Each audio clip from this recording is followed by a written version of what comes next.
दोस्तों स्वागत है एक बार पुनः आपके अपने चैनल एनसीईआरटी सॉल्यूशन 99 पे। दोस्तों मैं आशा है आप अच्छे होंगे, स्वस्थ होंगे और आपकी पढ़ाई अच्छे से चल रही होगी।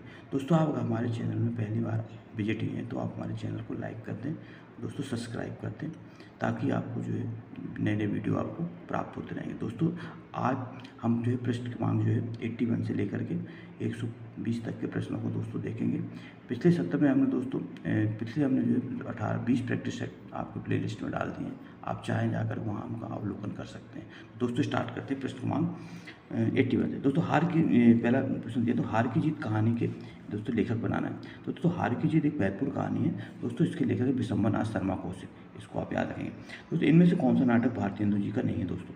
तो दोस्तों बताना भारतेंदु जी का नाटक नहीं। भारतेंदु भारत दर्शन, अनिल देवी, प्रेम योगिनी, ये दोस्तों तीनों नाटक भारतेंदु जी के हैं। जबकि दोस्तों जो रणधीर प्रेम मोहिनी, ये दोस्तों भारतेंदु जी का नाटक नहीं है। ये दोस्तों लाला श्रीनिवास दास का नाटक है, इसको भी आप याद रखेंगे। दोस्तों आलोक पर निबंध के रचनाकार कौन है? दोस्तों आलोक पर जो है निबंध के रचनाकार दोस्तों हजारी प्रसाद द्विवेदी हैं, इसको भी आप याद रखना दोस्तों। हजारी प्रसाद द्विवेदी दोस्तों एक ललित निबंधकार के रूप में जाने जाते हैं।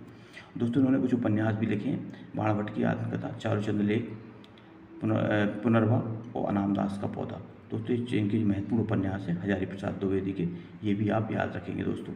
आवारा मसीह किस विधा की रचना है? दोस्तों आवारा मसीह एक जीवनी है दोस्तों, इसको भी आप याद रखना। और इसके लेखक दोस्तों जो है विष्णु प्रभाकर हैं और ये शरद चंद्र के जीवन पर आधारित है दोस्तों।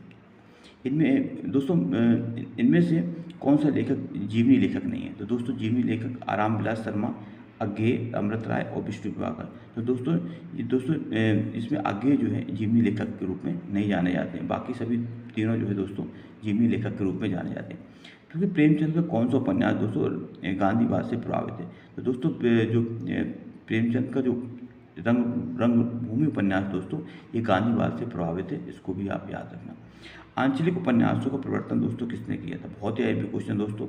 आंचलिक उपन्यासों का प्रवर्तक के रूप में दोस्तों फणीश्वर नाथ रेणु को जाना जाता है। दोस्तों इनका पहला उपन्यास मैला आंचल जो 1954 में प्रकाशित हुआ था दोस्तों से जो है आंचलिक उपन्यासों का प्रवर्तन माना जाता है। तो दोस्तों आंचलिक उपन्यासों की शुरुआत फणीश्वर नाथ रेणु के उपन्यास मैला आंचल से मानी जाती है, यह भी आप याद रखेंगे दोस्तों।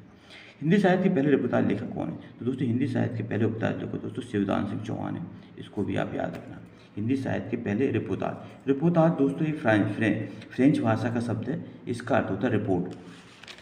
इसके बाद दोस्तों प्रश्न क्रमांक अगला देखते हैं। प्रश्न क्रमांक दोस्तों 89 से प्रश्न क्रमांक 89 दोस्तों पूछे विवेकी राय द्वारा रचित रचना बाढ़ बाढ़ बाढ़ इनमें किस विधा की रचना है?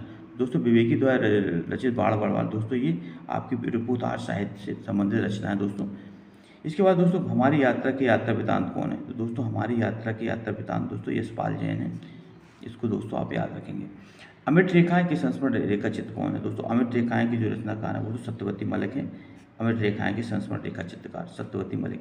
इसके बाद दोस्तों महादेव वर्मा के रेखा चित्र इनमें से कौन सा नहीं है? तो दोस्तों अतीत के चलचित्र, पथ के साथी और स्मृति की रेखाएं दोस्तों तीनों जो है महादेव वर्मा के रेखा चित्र हैं, इसको दोस्तों आप याद रखना। दोस्तों रेखाचित्र और संस्मरण में अंतर कर पाना बहुत अस्पष्ट होता है दोस्तों, इसमें बहुत मामूली सा अंतर होता है। कुछ रेखाचित्र संस्मरण माने जाते हैं और कुछ संस्मरण जो है रेखाचित्र में भी गिने जाते हैं। महावीर प्रसाद द्विवेदी द्वारा रचित संस्मरण नहीं है दोस्तों। महावीर प्रसाद द्वारा रचित संस्मरण है दोस्तों अनुमोदन का अंत भी है, इधर उधर की बातें भी हैं, विज्ञानोच्चार, पशु का मंदिर दोस्तों सभा की सभ्यता जो है महावीर प्रसाद द्विवेदी का रचित संस्मरण नहीं है। इसके बाद दोस्तों नेक्स्ट क्वेश्चन है नेताजी सुभाष चंद्र बोस द्वारा लिखित दोस्तों अपनी आत्मकथा का नाम है दोस्तों। बहुत ही अहम क्वेश्चन है। तो नेताजी सुभाष चंद्र बोस द्वारा लिखी आत्मकथा का नाम दोस्तों तरुण के स्वप्न है, इसको आप याद रखेंगे। दोस्तों रसों की संख्या 8 मानी थी दोस्तों। रसों की संख्या 8 मानी जाती है और दोस्तों ये जो मानी जाती है आचार्य भरत मुनि के अनुसार। दोस्तों भरत मुनि ने जो है नाट्यशास्त्र नामक पुस्तक लिखी थी दोस्तों, जिसमें जो है विवाहानुभाव व्यभिचारी संयोगात रस निष्पत्ति, विवाह अनुभाव और व्यभिचारी भाव के सहयोग से रस की निष्पत्ति होती है दोस्तों। इन्होंने स्थायी भाव के बारे में चर्चा नहीं की और इन्होंने ही दोस्तों सर्वप्रथम बताया था रसों की संख्या 8 होती है, इसको आप याद रखना दोस्तों। अक्सर परीक्षाओं में पूछा जाता है कि भरत मुनि के अनुसार रसों की संख्या दोस्तों 8 होती है या रसों की संख्या 8 किसने मानी दोस्तों? तो भरत मुनि ने मानी। इसके बाद इसको आप अच्छी तरह से कंठस्थ याद कर लें दोस्तों। बीर रस प्रधान रचना में कौन सा गुण होता है? तो दोस्तों बीर रस प्रधान रचना में ओज गुण होता है, इसको आप याद रखें दोस्तों। इसके बाद राम को रूप निहारत जानकी कंगन के नक्की परछाई, याते सत भूल गई पलटेर रही टारत नहीं। उपयुक्त पंक्ति कौन सा रहता है दोस्तों, यहाँ पे श्रृंगार रस है, राम को रूप निहारत जानकी। तो दोस्तों इसमें आप याद रखना, ये श्रृंगार रस का उदाहरण है। इसके बाद बिंद के वासी उदासी तपोप्रधारी महाबिनु नारी दुखारे। उपयुक्त पंक्ति में कौन सा रस है, तो दोस्तों उपयुक्त पंक्ति में दोस्तों हास्य रस है। जब दोस्तों हास नामक स्थायी भाव, विवाह, अनुभाव और संचारी भाव से संयोग होता है तो दोस्तों वहाँ पे हास्य रस होता है। इसको भी आप चौपाई छंद में दोस्तों कितनी मात्रा होती है, दोस्तों चौपाई एक मात्रिक छंद है और इसमें दोस्तों 4 चरण होते हैं और प्रत्येक चरण में दोस्तों 16 मात्राएं होती हैं। इसको आप याद रखेंगे। मंगल भवन या मंगलहारी द्रवंश दशरथ अजर विहारी, दोस्तों इसका उदाहरण है। तो चौपाई में दोस्तों 16 मात्रा होती है और 4 चरण होते हैं। इसको आप याद रखेंगे। दोहा छंद का विपरीत छंद कौन सा दोस्तों, दोहा छंद का विपरीत छंद होता है दोस्तों सोठा। इसको आप याद रखेंगे। इसके बाद दोस्तों पृष्ठ क्रमांक 102 देखते हैं। पृष्ठ क्रमांक 102 क्या है, पृष्ठ क्रमांक 102 पूछा दोस्तों, जहाँ वर्णों की आवृत्ति बार बार होती है वहाँ पे दोस्तों बताना कौन सा अलंकार होता है। दोस्तों जहाँ वर्णों की आवृत्ति बार होती है वहाँ दोस्तों अनुप्रास अलंकार होता है। चारू चंद की चंचल किरणें खेल रही थी जल थल में, स्वच्छ चांदनी बिछी हुई थी नीले अंबर में। तो दोस्तों ये जो है अनुप्रास अलंकार है। इसका उदाहरण दोस्तों, दृग उर्जत टूटत कुटुम्ब जुरत चतुर्चित्ती में कौन सा अलंकार है। दोस्तों दृग मान नेत्र होता है, उर्जत मान उलझते हैं, नायक नायिका के देर नेत्र उलझते हैं, जुतर चतुर्चित्ती और दोस्तों हमने प्रेम उत्पन्न होता है। तो दोस्तों यहाँ पे जो है विरोध जो है असंगति अलंकार है। जहाँ कारण और कार्य में असंगति हो तो वहाँ पे दोस्तों असंगति अलंकार होता है। जहाँ शब्द प्रत्यक्ष अर्थ को त्याग कर किसी और ही अर्थ की प्रतीति कराए और उसके प्रत्यक्ष अर्थ की अपेक्षा अधिक चमत्कारपूर्ण हो तो काव्य साथ में किसका लक्षण है, तो दोस्तों काव्य साथ में ये लक्षण ध्वनि का है। और ध्वनि का जो संप्रदाय है दोस्तों इसका प्रवर्तन किया था आनंदवर्धन ने। इसका भी आप याद रखेंगे। अभिधा उत्तम काव्य है मत लक्षणानी, अधम व्यंजना रस विरस उल्टी कह में। दोस्तों ये बताना ये पंक्तियाँ किसकी है, दोस्तों ये पंक्तियाँ देव कवि की हैं। दोस्तों देव कवि का पूरा नाम था देवदत्त और ये मूल रूप से इटावा के रहने वाले थे। इसको भी आप याद रखेंगे। को घटी ये वृष भानुजा वे हलदर के बीन, कौन सी व्यंजना है, तो दोस्तों यहाँ शब्दी व्यंजना याद रखना। दोस्तों निम्नलिखित में से बताना है किस सब शक्ति की प्रतीति किस सब शक्ति की प्रति सबसे पहले हुआ थी। तो दोस्तों सब शक्ति में अभिधा शक्ति है दोस्तों, इसकी प्रति सबसे पहले होती है। इसके बाद दोस्तों लक्षणा और इसके बाद व्यंजना। हिंदी भाषा की उत्पत्ति हुई थी, तो दोस्तों हिंदी भाषा की उत्पत्ति सौरसेनी अपभ्रंश से हुई। इसको याद रखना दोस्तों। हिंदी युग का जो सबसे पहले दोस्तों वैदिक संस्कृत से दोस्तों लौकिक संस्कृत से दोस्तों पाली, प्राकृतिक, अपभ्रंश और अपभ्रंश से दोस्तों सौरसेनी अपभ्रंश और इसके बाद हिंदी की उत्पत्ति होती है दोस्तों। इसको आप याद रखेंगे। इसके बाद दोस्तों नेक्स्ट क्वेश्चन, देवनागरी लिपि में स्वर्ण वर्णों की संख्या कितनी है दोस्तों।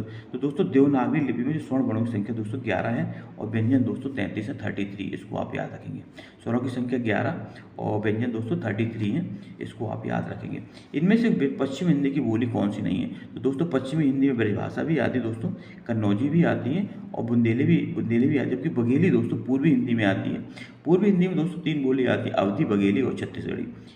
इसके बाद निम्नलिखित में से कौन सी राजस्थान की बोली नहीं है दोस्तों, तो राजस्थान की बोली मारवाड़ी भी है, मेवाती भी है, मालवी है दोस्तों, क्योंकि बुंदेली जो है ये बुंदेलखंड की बोली है, ये पश्चिमी हिंदी के अंतर्गत आती है, ना कि दोस्तों राजस्थान के। किसी सीमित क्षेत्र में बोले जाने वाली स्थानीय बोली को क्या कहते हैं दोस्तों, किसी सीमित क्षेत्र में बोले जाने वाली स्थानीय भाषा को दोस्तों बोली कहा जाता है। इसको आप याद रखेंगे। पूर्वी हिंदी का विकास में से किस अपभ्रंश से, तो पूर्वी हिंदी का विकास दोस्तों अर्ध महाद्वीप अपभ्रंश से हुआ। इसको भी आप याद रखेंगे। इसके बाद अपभ्रंश काव्य का सुप्रसिद्ध छंद कौन सा है दोस्तों, अपभ्रंश काव्य का सुप्रसिद्ध छंद दुहा है और जिसके वास्तव दुहा से दोहा की उत्पत्ति हुई है। इसके बाद दोस्तों पृष्ठ क्रमांक 116 देखते हैं। पृष्ठ क्रमांक 116 में क्या पूछा है, पृष्ठ क्रमांक 116 में पूछा गया दोस्तों कि ध्वनि को काव्य की आत्मा मानकर ध्वनि संप्रदाय का प्रतिपादन किसने किया, तो दोस्तों ध्वनि संप्रदाय का प्रतिपादन किया था आनंदवर्धन ने। इसको आप याद रखें दोस्तों। और रस संप्रदाय का प्रतिपादन दोस्तों भरत मुनि ने किया था। इसको भी आप याद रखेंगे। ध्वनि संप्रदाय को व्यवस्थित करने का श्रेय, तो दोस्तों ध्वनि संप्रदाय को व्यवस्थित करने का श्रेय दोस्तों अभिनवगुप्त का है, जबकि ध्वनि संप्रदाय का प्रतिपादन जो है दोस्तों आनंदवर्धन ने और इसको व्यवस्थित करने का श्रेय दोस्तों अभिनवगुप्त ने किया था। कन्नौजी हिंदी की किस उपभाषा की एक बोली है, तो दोस्तों कन्नौजी जो है हमारी जो है पश्चिमी हिंदी के अंतर्गत आने वाली बोली है दोस्तों, याद रखेंगे। पूर्वी हिंदी में दोस्तों अवधी, बघेली और छत्तीसगढ़ी आती हैं और राजस्थानी हिंदी दोस्तों मेवाड़ी, राजस्थानी, मालवी ये सब दोस्तों इसमें आती हैं। इसमें निम्नलिखित तो कौन सा ध्वनि अंतस्थ नहीं है दोस्तों, ध्वनि बताना कौन सी अंतस्थ नहीं है, तो दोस्तों अंतस्थ ध्वनि में दोस्तों या, रा, ला, वा ये 4 ध्वनियाँ आती है, जबकि वाह बकरी वाला दोस्तों इसमें नहीं आता। इसको आप याद रखेंगे। दा ध्वनि का उच्चारण स्थान आगे साधा, तो दा जो है दंत में आता है दोस्तों, दंत जो में जो है दो है, ता तरबूज था थन दादावात, ये दोस्तों ये ता वर्ग के जितने भी वर्ण होते हैं वो ता वर्ग में ता वर्ग के जो है में ही दोस्तों दा आता है। इसके बाद दोस्तों नेक्स्ट क्वेश्चन देखते हैं 21 से 21 का। खेती जो है किस शब्द का तद्भव रूपांतर है? तो खेती जो है कृषि शब्द का तद्भव रूपांतर है, इसको आप याद रखेंगे। डंडा शब्द क्या है दोस्तों? तो डंडा शब्द जो है एक तद्भव शब्द है, इसको भी आप याद रखेंगे। सूर्योदय का संधि विच्छेद क्या हो दोस्तों? सूर्योदय का संधि विच्छेद होगा सूर्य प्लस उदय, इसको भी आप याद रखेंगे। इसके बाद किस संधि में स्वरों का परिवर्तन या अलावा में होता है? तो दोस्तों इसमें यण संधि में दोस्तों स्वरों का परिवर्तन या अलावा में हो जाता है, इसको भी आप याद रखेंगे। नायक शब्द का सही संधि विच्छेद होगा, तो नायक शब्द का दोस्तों सही संधि होगा ने प्लस अक, और दोस्तों इसमें संधि है या अयादी संधि। तो दोस्तों इस तरह जो है हमने पृष्ठ क्रमांक जो है 81 से लेकर दोस्तों 125 तक के प्रश्नों को हल किया। दोस्तों आई होप यू कि आपको प्रश्न ये समझ में आए होंगे और आपके लिए दोस्तों बहुत ही लाभकारी साबित होंगे। आप इसी तरह हमारे साथ जुड़े रहें दोस्तों। आप हमारे चैनल में पहली बार आए हैं तो आप हमारे चैनल को सब्सक्राइब कर लें दोस्तों, लाइक कर दें और ज़्यादा से ज़्यादा लोगों को शेयर करें दोस्तों। इसी तरह हमारी प्रैक्टिस सेट की श्रृंखला जारी रहेगी। नेक्स्ट प्रैक्टिस सेट में दोस्तों फिर उपस्थित होऊंगा, तब तक के दोस्तों जय हिंद, जय भारत, वंदे मातरम दोस्तों।